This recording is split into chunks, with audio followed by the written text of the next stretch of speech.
سلامونه خوږو لیدونکو، امید لرم تاسې ټول به راته روغ او جوړ اوسئ. نن درته د پند نه ډک مطلب لرم، تمه ده تر پایه یې وګورئ او زموږ چینل درسره سبسکرایب کړئ. یوه بوډۍ ښځه قیصه کوي چې زما له پیدایښت څخه 10 کاله وړاندې مې پلار زه په بدو کې ورکړی وم. کله چې زما د کاکا زوی د ځمکې په سر د کلي د مشر زوی وواژه، نو د کلي مشرانو سره په دې سلا شول چې باید دښمني پیل نشي او دا د قتل او بدۍ موضوع دې پای ته ورسیږي. نو د کلي او مشرانو جرګه پریکړه وکړه چې هر وخت چې د قاتل په کورنۍ کې کومه نجلۍ وزیږي، نو هغه به د مقتول کورنۍ ته په بدو کې ورکوي. نو هماغه و چې زه یې د کاکا زوی په بدو کې ورکړم. دا ځکه چې زما د کاکا زوی د قتل څخه وروسته له کلي څخه تښتېدلی و. کله چې د ستړې نړۍ ته راغلم، نو د خوشحالۍ مخ مې ونه لیدو.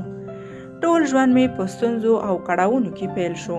زه یې داسې یو کس ته په بدو کې په نوم کړی وم چې له ما څخه 30 کاله مشر و. کله چې زه 10 کلنه شوم، نو زما واده یې وکړ. زه یې په زوره د مور له غېږ څخه جلا کړم او په زوره یې د خاوند کور ته یوړم.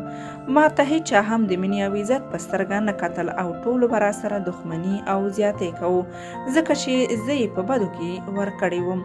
د واده څخه 3 کاله وروسته مې لور پیدا شوه. دا چې زه له عمر څخه ډیره وړه وم، نو لور مې هم ژوندۍ پاتې نه شوه او تر پیدا کېدو څخه 2 ساعته وروسته مړه شوه. له هغه څخه وروسته بیا کله هم مور نه شوم.